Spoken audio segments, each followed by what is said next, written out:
जीवन में कहीं ना कहीं कोई अभाव, कमी महसूस होती है।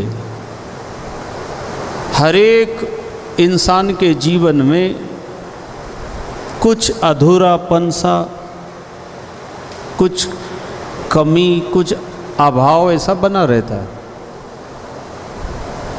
कथा आती है, सरस्वती नदी के तट पर वेद व्यास जी को भी असंतोष हो गया, कुछ कमी सी लग रही।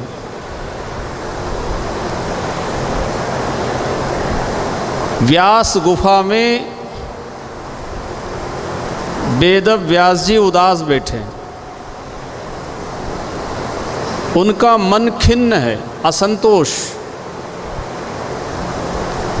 कभी कभी हमारे जीवन में भी ऐसा आता है, कभी बहुत खुश रहते हैं, मूड फ्रेश रहता है, लेकिन कभी कभी उदासी आ जाती है, होता है। क्या करें ऐसे समय में? ऐसे समय में कोई भगवत प्राप्त संत महापुरुषों का सानिध्य मिल जावे। जब मन अशांत हो तो कई कथा, कीर्तन, सत्संग, कोई भजनानंदी के सानिध्य में बैठ जाने से उनकी ऊर्जा, उनका आनंद हमें मिलने लग जाता है। हम उनसे कनेक्ट हो जाते हैं, तो उनके अंदर जो शांति है, उनके अंदर जो सुख है, जो खुशी है, वो हमें भी मिलने लगती है। तो वेद व्यास जी जब उदास बैठे, उसी समय देवर्षि नारद जी का आगमन होता है। नारद जी ने जब देखा वेद व्यास जी को असंतोष, मन में खिन्नता, तो पूछा कारण क्या है? बोले मैं समझ नहीं पा रहा हूं क्या कारण। तो नारद जी ने कहा, तुमने जितने ग्रंथ लिखे हैं वो अधूरे हैं। अब ऐसा ग्रंथ लिखो जिसमें भगवान जी के गुणों का वर्णन हो, उनके यश कीर्तन का वर्णन हो, भक्तों के भी चरित्र का वर्णन हो, तब तुम्हें शांति मिलेगी। भगवान और भक्त दोनों की बड़ी महिमा है। भगवान हमें प्रत्यक्ष नहीं दिखाई देंगे, मिलेंगे नहीं, लेकिन भगवान जी के भक्त प्रत्यक्ष मिलते हैं। इसलिए कहा है, भक्ति भक्त भगवंत गुरु चतुर नाम वपु एक, इनके पद वंदन किए नाशे विघ्न अनेक। भगवान ना मिले, भगवान के सच्चे संत भक्त भी अगर मिल जावे तो भी हमारे दुखों में कमी आ जाएगी। तो वेद व्यास जी ने जब नारद जी को देखा तो बड़ा मन प्रसन्न हुआ। जब कहीं कोई समाधान ना मिले,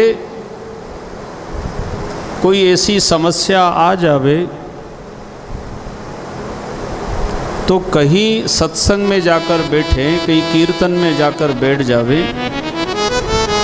वहाँ जाने से आपके मन को एक आध्यात्मिक ऊर्जा मिलेगी।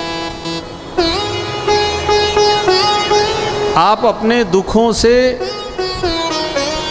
मुक्त होने लगेंगे। तो नारद जी ने अपने पूर्व जन्म का इतिहास सुनाया कि मैं दासी का बेटा था, लेकिन चातुर्मास में सत्संग, साधु संतों की संगति 4 महीना जब मैंने की, तो मेरे हृदय में भगवान के प्रति प्रेम प्रकट हो गया।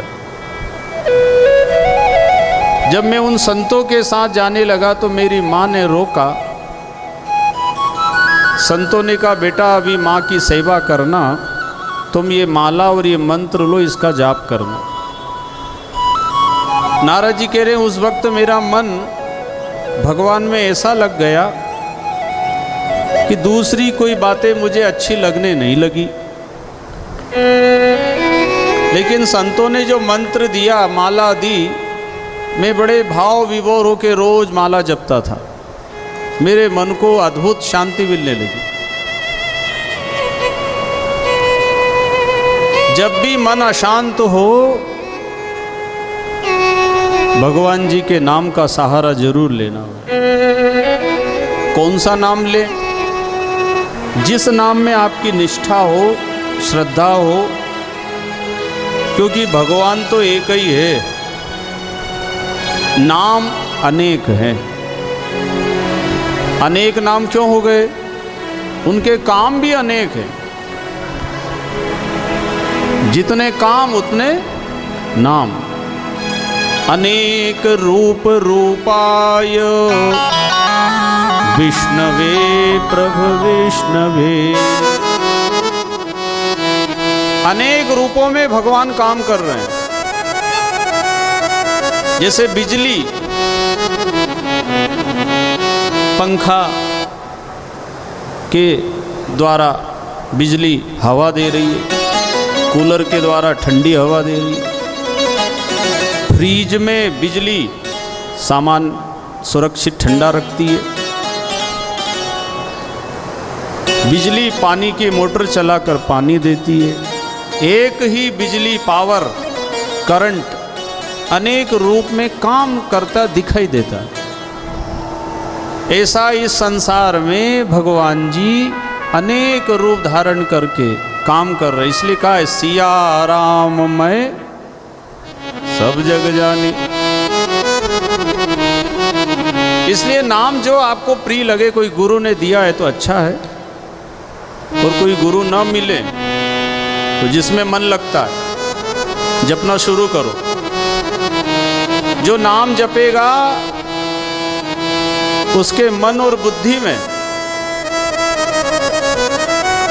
शांति आ जाएगी, अच्छे विचार आने लगे। अभी हमें अनुभव नहीं आया इसलिए मन नहीं लग रहा है। जिसका अनुभव हो चुका है उसमें हमारा मन लगता है। अनुभव नहीं हुआ इसलिए मन नहीं लगता। लोगों का बुरी बुरी चीज़ों में मन लग रहा है, तंबाकू में, बीड़ी में, दारू में, जबकि अच्छी चीज़ नहीं है, पर आदत में आ गया। ऐसा जब नशा बुरी चीज़ होकर के भी उसको व्यक्ति छोड़ नहीं पाता है, इसे भगवान का नाम का भी नशा अगर हो जावे तो संत महात्मा कहते हैं जिनको नशा भक्ति का लग जाता है फिर उन्हें संसार का कोई भी नशा असर नहीं करता फिर, क्योंकि भक्ति का नशा सहज में चढ़ता नहीं, वो जिनको चढ़ जाता है तो उतरता नहीं है। तो नारद जी कह रहे हैं मेरे को भी ऐसा भक्ति का नशा चढ़ा, रात और दिन खूब भजन करने लगा, मुझे अलौकिक शांति मिलने लगी। एक दिन मेरी माँ का देहांत हो गया। बाद में मैंने जंगल में जाकर खूब साधना की, भगवान के दर्शन हो गए, लेकिन थोड़ी देर बाद भगवान अंतर्ध्यान हो गए।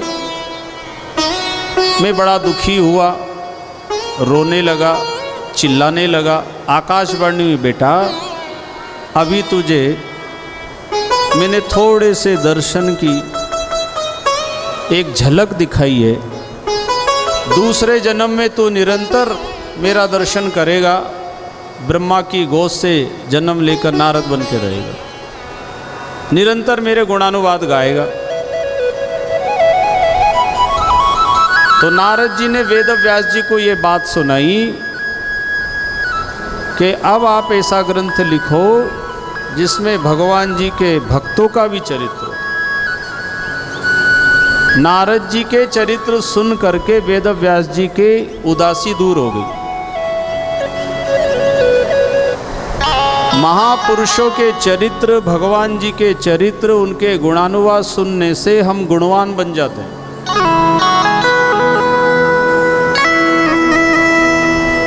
खूब भगवान के नाम गुणों को सुनते सुनते सुनते सुनते हमारे हृदय में उनके प्रति अनुराग पैदा हो जाता है।